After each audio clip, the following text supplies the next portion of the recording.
Congratulations, you've passed your MSF course, or maybe you borrowed your buddy's CBR 1000RR, took the DMV road test without any formal training, and got super lucky. Hey, a win is a win, my guy. I'm not here to judge, but now what?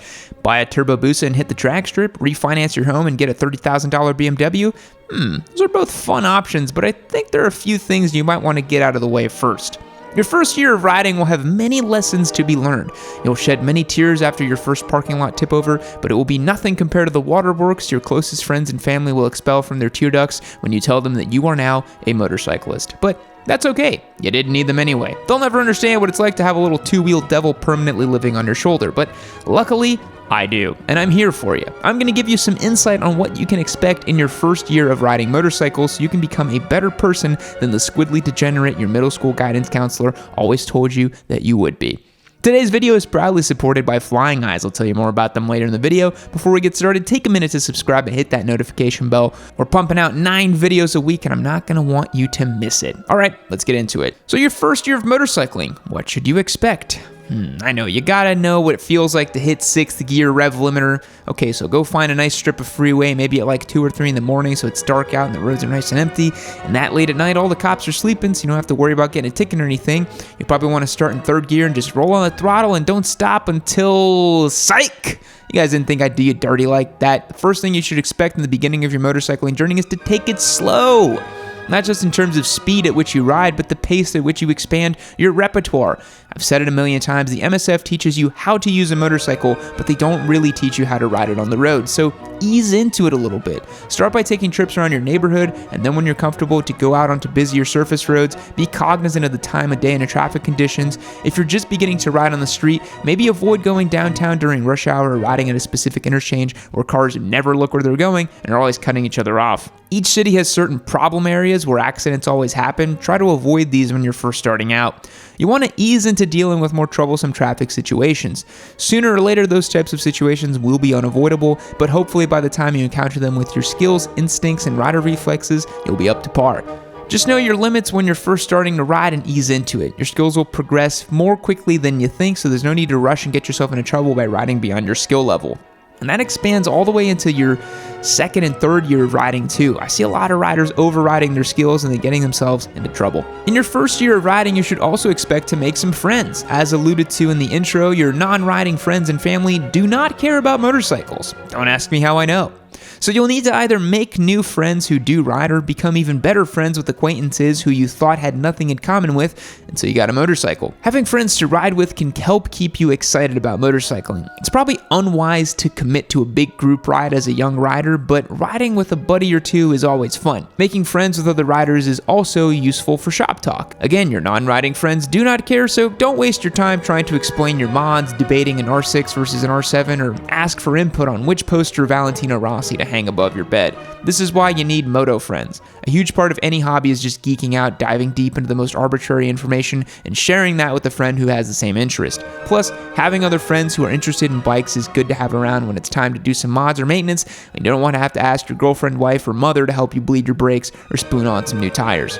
Again, don't ask me how I know. And if you have other friends who rides, that allows you to try and experience different types of motorcycles without having a sales rep from a dealership call you twice a day for 2 months because you were silly enough to ride a motorcycle on a demo day. Alright guys, let me take a minute to tell you about the sponsor of today's video. It's Flying Eyes. If you haven't heard, Flying Eyes sunglasses are now available on shop.yamanoob.co. We've worked with them for a little bit now and are super pleased with their sunglasses. While they're originally designed for pilots, motorcycles have found them just as useful. They're thin, lightweight, and flexible, making them super comfortable to wear inside your helmet. Flying Eyes are made of an aerospace polymer called Resilimide that makes these frames super flexible while being nearly indestructible. The lenses are 100% UV resistant and shatterproof, so no need to worry about accidental drops. We have a bunch of different styles over at the shop, so be sure to find one that matches your fit.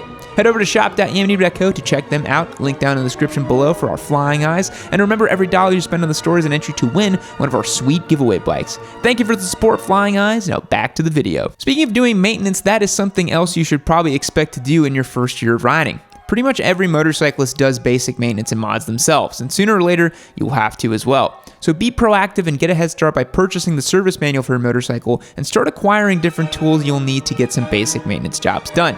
No matter what style of riding you do, you should anticipate changing your own oil and oil filter. This is pretty easy on every bike, and if you have any uncertainty, I'm sure there's a detailed information online for each specific model. Like the service manual states that it takes 3 quarts of oil after filter change, but you only want to use 2.7 so you don't risk overfilling, that sort of thing. You should know how to clean and lube your chain and check all your fluids as well. If you bought a new or practically brand new beginner bike, you should probably be able to get away with just cleaning the chain and changing the oil before you outgrow the bike and pass it on to somebody else. If you have an older motorcycle, it might require a little more TLC to keep it healthy and on the road.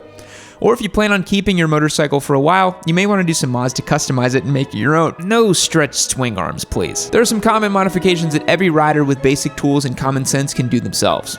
The first mod for many is installing a tail tidy kit that cleans up the big dumb plastic piece under the rear fender and tucks the license plate up nicely underneath with all the necessary lighting and turn signals. Another early modification is a slip-on exhaust. You might have seen our Z400 video where we taught a beginner rider how to put a slip-on exhaust on their bike. A slip-on exhaust can be done in like half an hour and usually just requires the removal of a few mounting bolts or clamps. Before you get started on your installation, make sure you have a spring puller tool. Installing a slip-on only becomes a hassle when you try to pull the spring in place with a needle nose plier. For a lot of people, working on and maintaining their bike is just as fun as riding it. Even if you don't go that far, anticipate that you'll get your hands a little dirty after owning your motorcycle for a bit. As you spend more time in the saddle, you'll want to go outside of your comfort zone. I know I said to take your time and ease into riding on the street, but sooner or later, once you're feeling confident in your abilities, you'll want to start facing some of your fears. Some people are initially very afraid of riding on the highway or with a passenger, or hell, maybe they're even afraid of going to a bike night. Maybe some people aren't so excited about having a bunch of drunk 50-year-old men inspect their bike's private parts in a parking lot of a cash-only dive bar. Maybe that's a thing for some people. But like many other aspects of life, you stop growing when you stop pushing yourself to try new things. Maybe try taking your motorcycle to a track day or borrowing a buddy's dual sport and doing some light off-roading. Motorcycling is a vast hobby and extends beyond commuting just 15 minutes to your desk job on casual Fridays. There are a lot of different experiences to be had, and you don't want to miss out on them by being afraid or overly cautious. That brings us to the next point on our list. Within your first year of riding, you should anticipate taking a long motorcycle ride. This doesn't have to be like one of the top 7 most epic motorcycle rides that we made a video on a few weeks ago, but maybe spend some time on the open road and see something new. Since the early days, motorcycling has been about freedom and adventure. For a lot of us, things are easy and convenient in our modern lives. We have everything we need within 10 miles of where we live, so it's sometimes hard to find a reason to go out of our immediate vicinity.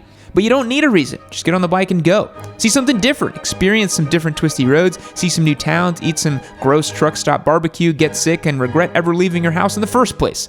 No, I'm just kidding. There's a whole big world out there, and I don't think you fully lived the motorcycle lifestyle if you haven't hit the road with a couple of buddies and taken a longer motorcycle ride. Even if it's just a couple 100-mile day trip. Not only is it exciting to experience different roads and places, but it'll also test your motorcycle fortitude. Can you do 300 miles in a day on an R3? Only one way to find out. In your first year of riding, you should expect to make plenty of mistakes. That is the reality of learning anything new. Mistakes will be made. Try to avoid making big mistakes like crashing your bike or running down an elderly lady who's crossing the street, but anticipate there will be plenty of small mistakes that will be made. Little things like dropping your bike in a parking lot, locking the rear wheel up in an emergency stop, misjudging your entry speed for a turn, or stripping a bolt during a routine maintenance. All of these things happen to every single rider. Don't let it get you down or discourage you. Just try to learn from your mistakes and be better for it. Trust me guys, I made lots of mistakes when I started out riding, and even nowadays I still make mistakes, but if you think it through, do your research, those mistakes will become less and less frequent. That is why you want to start slow with riding and ease your way into it, because you're going to make mistakes no matter what. But the longer you've been riding, the better you'll get at mitigating the risk of a crash when certain things happen. Like in the instance of misjudging entry speed, if you're brand new on a bike, you might panic, grab a fistful of brake mid-turn and causing the front wheel to tuck and the bike to low side. Whereas if you've been gradually gaining experience on similar events happens, you'll have instincts in place to upright the bike before braking hard. So expect you'll make some mistakes and make sure that you are putting time in to learn the fundamentals that can save your butt if it comes down to it.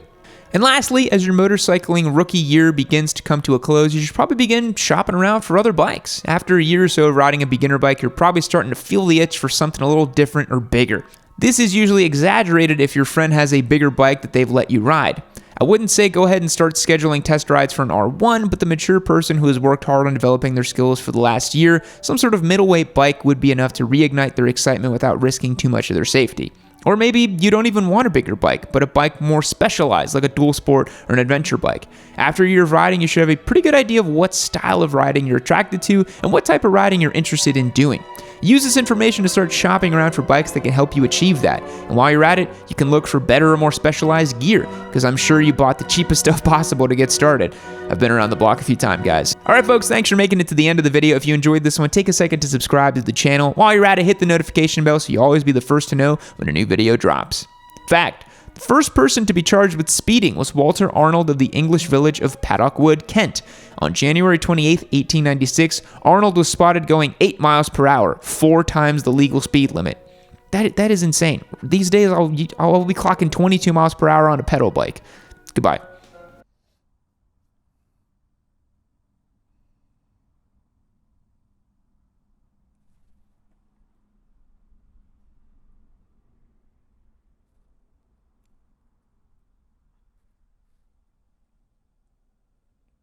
Keep watching Amy Noob!